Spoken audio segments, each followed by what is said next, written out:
ತಾರೀಕು soap factory ಎದುರುಗಡೆ ಇರ್ತಕ್ಕಂಥ ಪ್ರತಿಮೆಗೆ ಅಲ್ಲಿ ಪುಣ್ಯ ಕಾರ್ಯಕ್ರಮವನ್ನು ಮಾಡಿ ಇಲ್ಲಿ ಜನ್ಮದಿನಾಚರಣೆಯನ್ನು ಮಾಡ್ತಕ್ಕಂಥದ್ದು ಕಳೆದ 2-3 ವರ್ಷಗಳಿಂದ ಇದನ್ನ ಈ ಕಾರ್ಯಕ್ರಮವನ್ನು ಮಾಡ್ಕೊಂಡು ಬರ್ತಾ ಇದ್ದೇವೆ.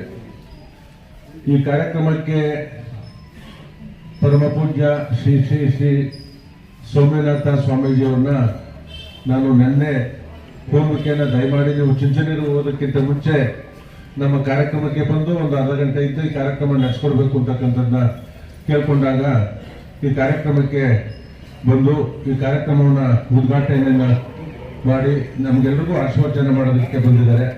ನಿಮ್ಮೆಲ್ಲರ ಪರವಾಗಿ ನಾನು ಸ್ವಾಮೀಜಿಯವರಿಗೆ ಸ್ವಾಗತವನ್ನು ಬಯಸ್ತೇನೆ.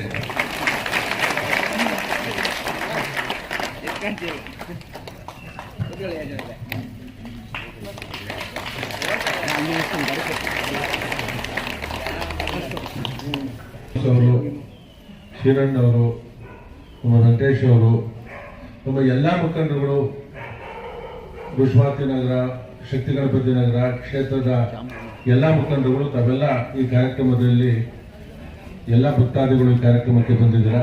ನಾನು ಇಲ್ಲಿ ಬಂದಿರತಕ್ಕಂಥ ಎಲ್ಲ ನನ್ನ ಸಹೋದರಿಯರಿಗೂ ಹಿರಿಯರಿಗೂ ನಮ್ಮ ಮುಖಂಡರಿಗೂ ನಾನು ಸ್ವಾಗತವನ್ನು ಬಯಸ್ತೇನೆ.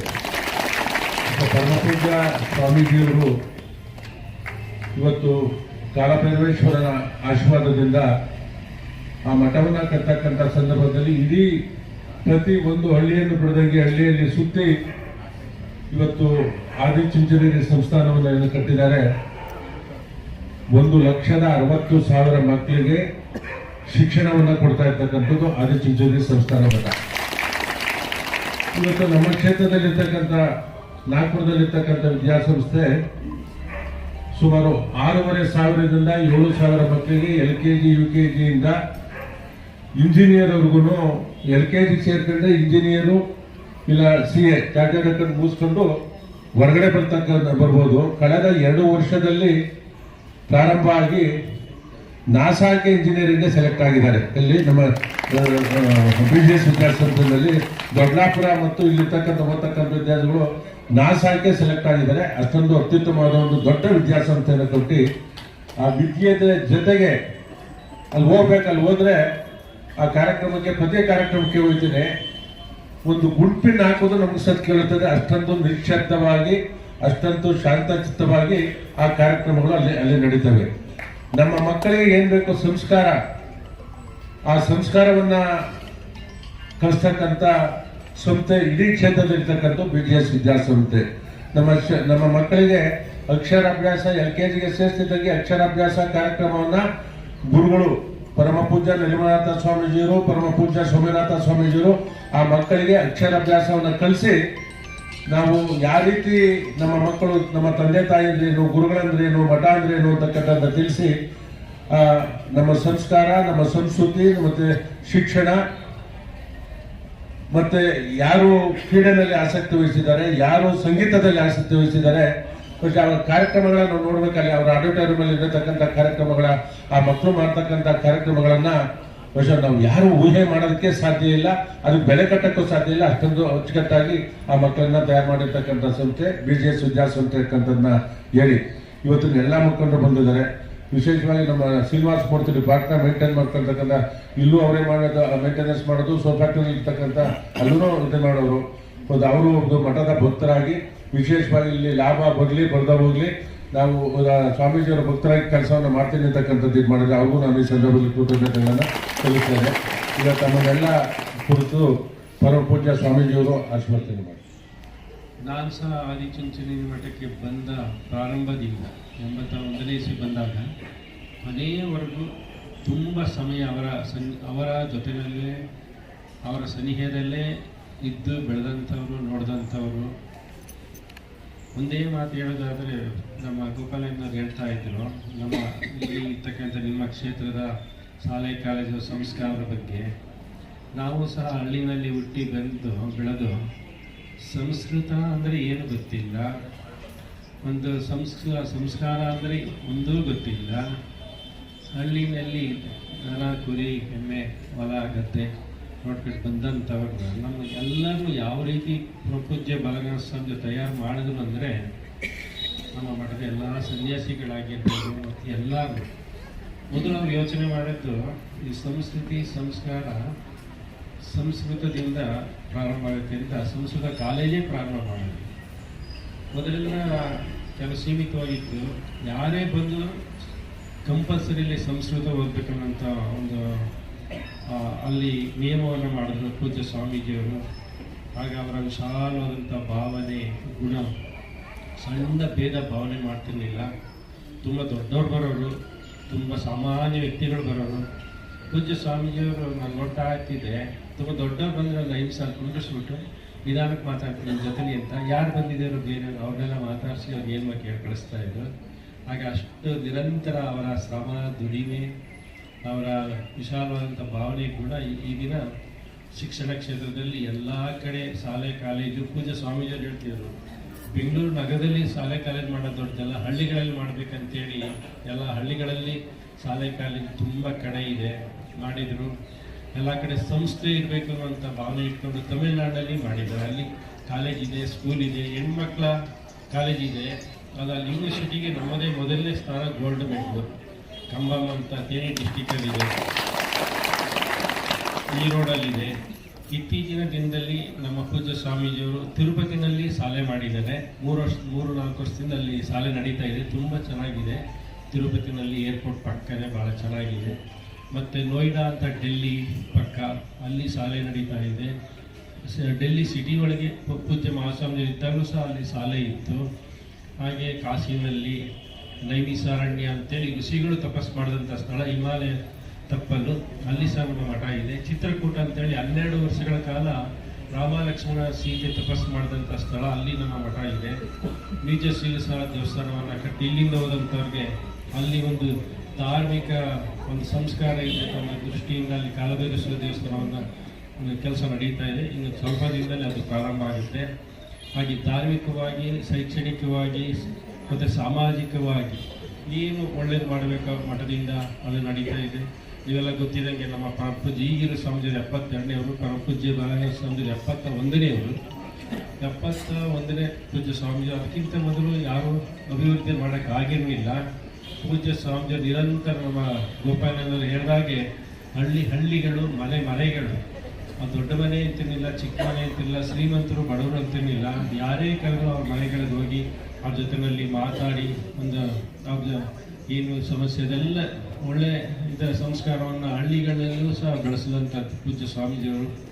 ಹಾಗೆ ನಮ್ಮಲ್ಲಿ ವಿದ್ಯಾಭ್ಯಾಸವನ್ನು ಮಾಡಿದಂಥವರು 6 ಇಂಜಿನಿಯರಿಂಗ್ ಕಾಲೇಜ್ ಇದೆ, ಮೆಡಿಕಲ್ ಕಾಲೇಜುಗಳು 5 ಇದೆ, ಮತ್ತು ಮುಖ್ಯವಾಗಿ ಆಸ್ಪತ್ರೆಗಳಿದೆ ಎಲ್ಲ ಕಡೆ. ಎಲ್ಲ ನೋಡಿದ್ದೀರಾ, ಆಸ್ಪತ್ರೆಗಳಂತ ದುಬಾರಿ ದುಡ್ಡು.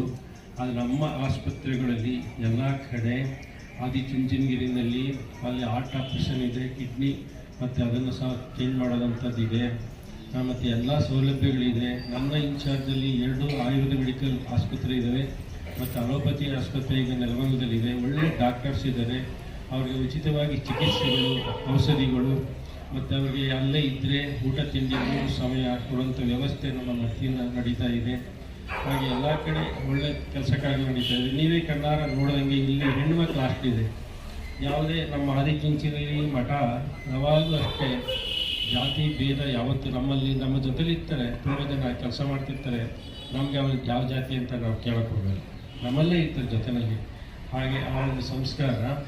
ಹಾಗೆ ಎಲ್ಲ ಜನಾಂಗದ ಮಕ್ಕಳು 1,000 ಜನ ಹೆಣ್ಮಕ್ಳಿದ್ದಾರೆ. 1,000 ಜನ ಹೆಣ್ಮಕ್ಳು ಗ್ರಾಮೀಣ ಪ್ರದೇಶದಿಂದ ಬಂದಂಥವರು, ತುಂಬ ಆರ್ಥಿಕವಾಗಿ ತೊಂದರೆಯಲ್ಲಿರ್ತಕ್ಕಂಥವ್ರಿಗೆ ಕಮ್ಮಿ ದುಡ್ಡಲ್ಲಿ ಒಂದು 25-30 ಸಾವಿರ ಇಡೀ ವರ್ಷವೆಲ್ಲ ಅವ್ರಿಗೆ ಊಟ ತಿಂಡಿ, ತುಂಬ ಬಡತನ ಮಕ್ಕಳಾದ್ರೆ ಉಚಿತವಾಗಿ.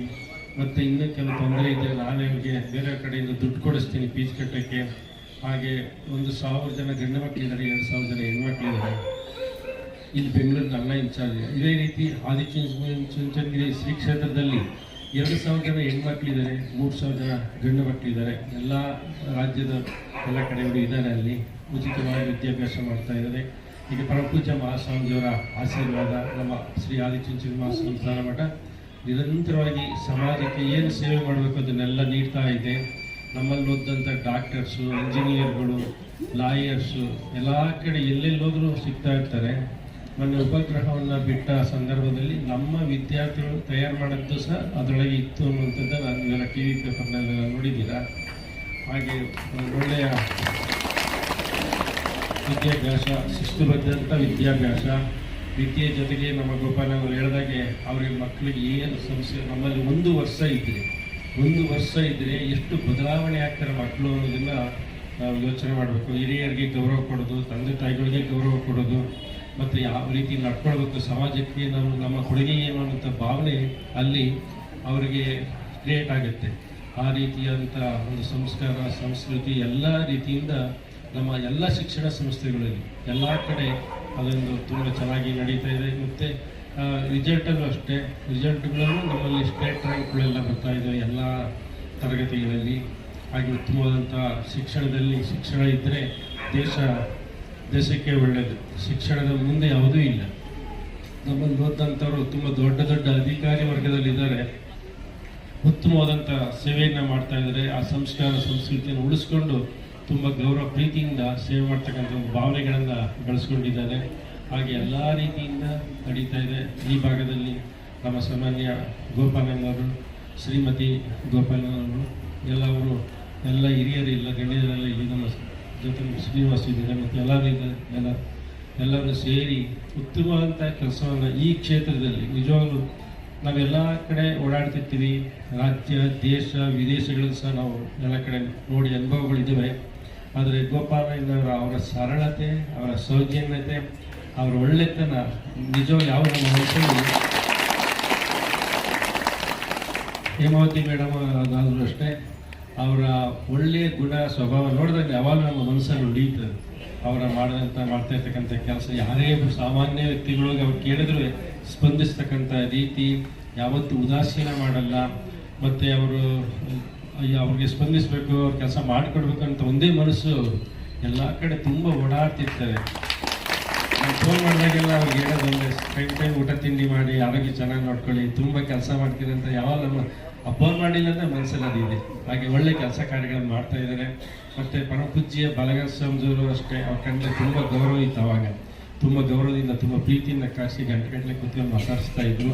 ಮತ್ತು ಈಗ ನಮ್ಮ ಪೂಜ್ಯ ಮಹಾಸ್ವಾಮಿಯವರು ಸಹ ಯಾವುದೇ ಕಾರ್ಯಕ್ರಮಕ್ಕಾದರೂ ಗೋಪಾಲನ ಫೋನ್ ಮಾಡಿ ಬಂದು ಕರೆಸಿ ಅಂತ ನಮ್ಗೆ ಹೇಳ್ತಾ ಇರ್ತಾರೆ. ಹಾಗೆ ಅವರು ನಮ್ಮ ಕಾರ್ಯಕ್ರಮಕ್ಕೆಲ್ಲ ಬರ್ತಾ ಇರ್ತಾರೆ. ಹಾಗೆ ಅಷ್ಟೊಂದು ಒಳ್ಳೆತನ, ಒಳ್ಳೆ ಗೌರವದಿಂದ ಅವರ ಸಿಕ್ಕಂಥ ಸ್ಥಾನವನ್ನು ಎಲ್ಲರಿಗೂ ಒಳ್ಳೇದು ಮಾಡೋದ್ರಲ್ಲಿ ಅವರು ಕೆಲಸ ಮಾಡ್ತಾ ಇದ್ದಾರೆ. ನಿರಂತರವಾಗಿ ಮಾಡಲಿ. ನೋಡಿ, ಇಷ್ಟು ಬೆಳಿಗ್ಗೆ ನಾನು ಇಷ್ಟು ಜನ ನೀವೆಲ್ಲ ಬಂದಿದ್ದೀರಾ ಅಂತ ನಾನು ಅಂದ್ಕೊಂಡಿಲ್ಲ. ನಾನು ಅವ್ರು ಹೇಳಿದಾಗ ಇಷ್ಟು ಬೆಳಿಗ್ಗೆ ಯಾರು ಬರ್ತಾರೆ ಅಂತಲೇ ಅಂದ್ಕೊಂಡಿದ್ದೆ. ನಿಜವಾಗ್ಲೂ ನೀವು ಸಹ ಎಲ್ಲ ತುಂಬ ಅಭಿಮಾನದಿಂದ, ಪ್ರೀತಿಯಿಂದ ನಮ್ಮ ಪೂಜ್ಯ ಸ್ವಾಮೀಜಿಯವ್ರ ಬಗ್ಗೆ ಮತ್ತು ಗೋಪಾಲಯ್ಯನವ್ರ ಬಗ್ಗೆ ಎಲ್ಲ ಒಳ್ಳೆ ಭಾವನೆ ಗುಣಗಳನ್ನು ಇಟ್ಕೊಂಡಿದ್ದೀರಾ. ನಿಜವಾಗಲೂ ಮನುಷ್ಯನ ಜೀವನನೇ ಅಷ್ಟು, ಮನುಷ್ಯನ ಬದುಕೇ ಅಷ್ಟು. ನಿಜವಾಗ್ಲೂ ನಾವು ಮನುಷ್ಯರಾಗಿ ಬಾಳಬೇಕು, ಬದುಕಬೇಕು, ಮನುಷ್ಯರು ಮಾಡ್ತಕ್ಕಂಥ ಕೆಲಸ ಕಾರ್ಯಗಳನ್ನು ಮಾಡಬೇಕು. ಅದರಿಂದ ಗೌರವ ಇರುತ್ತೆ. ಹಾಗೆ ಎಲ್ಲರೂ ದೇವ್ರು ಕೊಟ್ಟಂಥ ಆಯಸ್ಸು, ಆರೋಗ್ಯ, ಅಧಿಕಾರ, ಅವಕಾಶ ಎಲ್ಲನೂ ಸದುಪಯೋಗ ಮಾಡಿಕೊಂಡು ನಾವು ಸೇವೆ ಮಾಡಿದಾಗ ಈ ಮನುಷ್ಯ ಜನ್ಮಕ್ಕೆ ಸಾರ್ಥಕ ಅಂತ ಹೇಳ್ತಾ ಈ ದಿನ ಪೂಜ್ಯ ಮಹಾಸ್ವಾಮೀಜಿಯವರು ಸ್ಮರಣೆ ಮಾಡ್ಕೊಳ್ತಕ್ಕಂಥ